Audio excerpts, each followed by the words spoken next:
In this session, we are going to actually create the personal expense tracker application. It is a full stack web application. We are going to have the Next.js as the front end and Prisma as our ORM and Postgres as our database.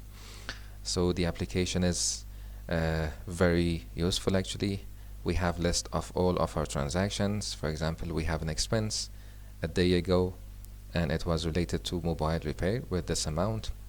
We have an income. We had an income 12 days ago.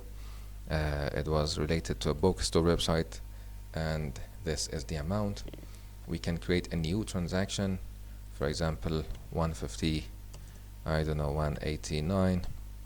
The transaction date is 26th of April and it's an expense. And for the gas thing, I don't know, for the home gas prices, and we can submit, and this expense is added here. We can actually edit a transaction very easily.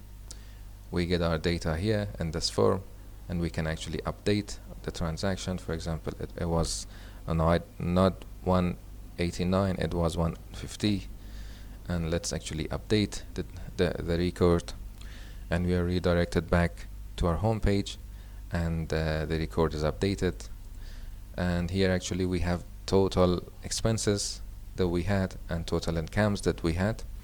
Apart from this, we have this Prisma Studio which we can actually visualize whatever data that we have in our Postgres online database, and we can actually edit records or filter them or add a new record and manage them properly.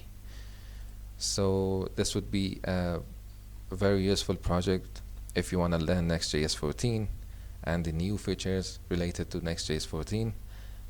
So let's not wait for more and create the project. I'll see you in the next video.